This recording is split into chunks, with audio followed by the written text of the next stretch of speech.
Olá, estamos começando mais um Saúde em Alta Performance. Direto aqui dos estúdios da SBA para todas as plataformas digitais do Correio do Estado e de todos os nossos apoiadores. Conversar hoje sobre um tema muito interessante. Vamos falar sobre pré-eclâmpsia e sobre Covid na gestação. Eu convidei aqui minha amiga Camila Arantes Insuela, médica ginecologista e obstetra. Seja muito bem-vinda, Camila. Oi, Cauê, tudo bom? Muito obrigada pelo convite. Agradecer também o Correio do Estado e o Olive Mais por essa oportunidade e vamos conversar sobre esses assuntos super importantes. Bacana, Camila. Fiquei muito feliz quando você aceitou meu convite para vir aqui ter esse bate-papo no nosso quadro Saúde e Alta Performance. Muito mesmo.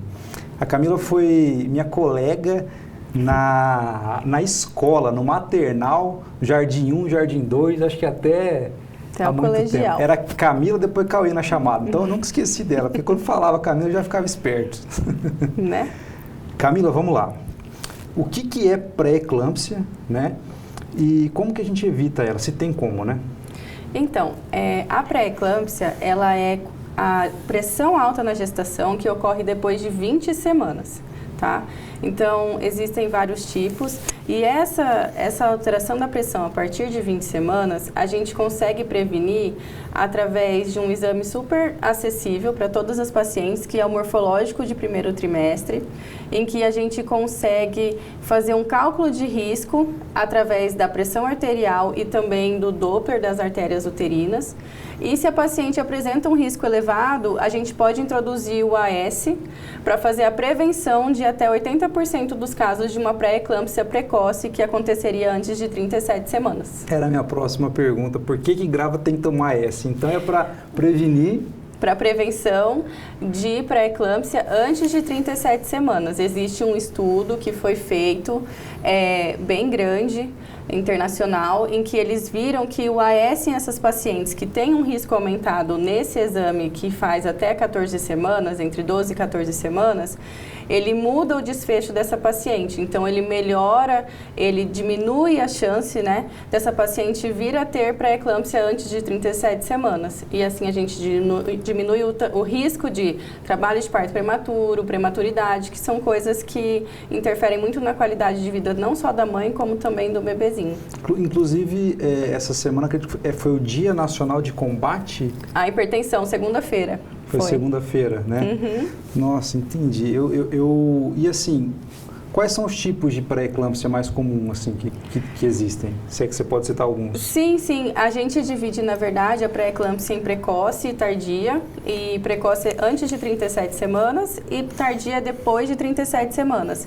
E existe a complicação da pré-eclâmpsia, que é a eclâmpsia, que é o fim da linha, né? Que é quando essa paciente apresenta convulsões, pode vir a ter um AVC, outras complicações, ruptura hepática. Então, por isso que é muito importante a gente fazer a prevenção dessa doença que, infelizmente, hoje em dia é a terceira causa, se eu não me engano, de morte materna evitável que a gente podia estar diminuindo. Uhum. E esse diagnóstico ele é feito todo no pré-natal? Isso. O pré-natal é essencial, fazer um pré-natal adequado, poder acompanhar a pressão, ganho de peso, se a paciente tiver alguns sintomas, se tiver muito edema, a gente sempre explica isso para a paciente. Toda consulta a gente vai aferir a pressão, porque infelizmente um dos maiores fatores de risco é a paciente ser primigesta, ou seja, a primeira gestação é o fator de risco para pré-eclâmpsia. Entendi. Então a gente tem que acompanhar certinho nesse pré-natal. Algum outro exame é feito?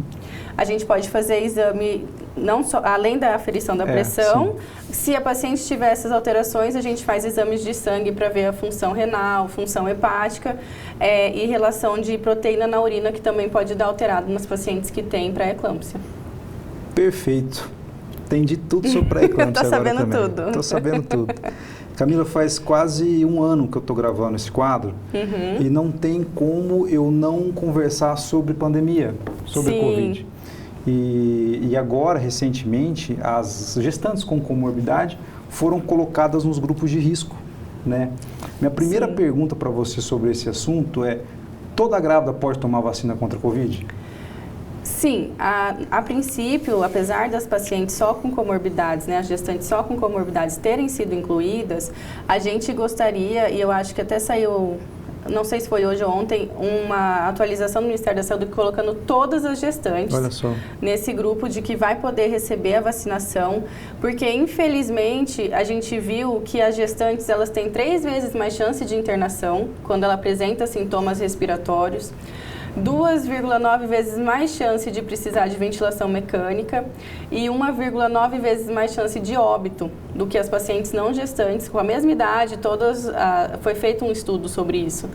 Então, é muito importante, porque hoje em dia, além do Covid, as pacientes ainda têm várias comorbidades, né? Pelo estilo de vida, pela idade materna avançada, que hoje em dia as pacientes estão engravidando um pouquinho mais tarde, então vem com pressão alta, diabetes, outros problemas que já são, por si só, um risco para o Covid. Sim, isso eu não sabia desse dado importantíssimo. Então, as gestantes elas têm muito mais chance de ter uma complicação. Sim, tem mais chance de ter complicação se elas tiverem sintomas respiratórios. Olha só que coisa. Pois é. Camila, deixa eu te fazer uma pergunta sobre o feto. Quando a gente imuniza a gestante, o bebê está imune? Então, essa é uma pergunta que a gente quer ter a resposta. Você deve escutar isso todo dia, né? A gente quer ter a resposta sobre isso, por quê? Porque as outras vacinas, algumas, a gente faz a vacina para poder passar para o feto também. Tem um estudo que está sendo feito a respeito disso, para ver se essas pacientes, para ver qual é a data que tem que ser feita, para ter esse período de passagem pela placenta, para poder imunizar o feto. Mas no final, o que a gente deseja é isso, que a paciente fique imune e esse bebezinho, quando nascer, também possa estar imune ao Covid. Amém. E se Deus quiser, esse estudo vai dar que está imune também. Graças a Deus, tomara, torcendo para isso. Em caso de complicação da mãe, vamos lá. Sim. Vamos supor que ela pegou a Covid, certo? E complicou, né? Tá. E evoluiu mal. Sim. Quais são as principais ou algumas complicações que o feto desenvolve quando a mãe ela tem essa complicação nessa bendita doença? Então, o feto, ele pode ter tanto uma restrição de crescimento, ou seja, ele fica muito pequenininho, ele não consegue se desenvolver como ele se desenvolveria antes. Também ela pode dar diminuição do líquido, que a gente chama de oligoamine, ou seja, ela vai ter uma redução pela infecção. E algumas pacientes, dependendo do grau da oxigenação dela, esse bebezinho pode entrar em hipóxia, que é ele ficar sem oxigênio também. A partir do momento que essa paciente precisa de muita ajuda do respirador, ela começa a fazer algumas alterações metabólicas, esse bebê ele pode entrar em sofrimento por causa disso. E aí são as horas que a gente tem que intervir a favor do feto, que é a hora que a gente faz o parto. E infelizmente a gente está tendo que fazer muito parto prematuro em paciente gestante com Covid grave, porque está dando alteração nesses bebezinhos. Nossa. Vamos torcer para que dê certo essa inclusão das gestantes. Sim. Na vacinação a gente não tem mais esse tipo de complicação. Com certeza, é muito Camila, importante. Muitíssimo obrigado pela sua presença aqui. Obrigada Descobri muita coisa que eu não sabia. Quem quiser saber um pouco mais sobre pré-eclâmpsia, eclâmpsia, gestação com Covid, sem Covid, como é que faz para te achar e como é que conversa com você? Deixe suas redes sociais em aberto. Minhas redes sociais. Então, meu Instagram é doutora Camila Insuela e também pode entrar em contato lá na clínica, na Cípria. Eu vou deixar os contatos todos com você, que eu vou ter o maior prazer em atender e tirar a dúvida de todo mundo. Tá certo. Aqui é de longe, assim, ó. Ah, é de longe? Obrigado pela sua participação e até uma próxima. Obrigada, eu.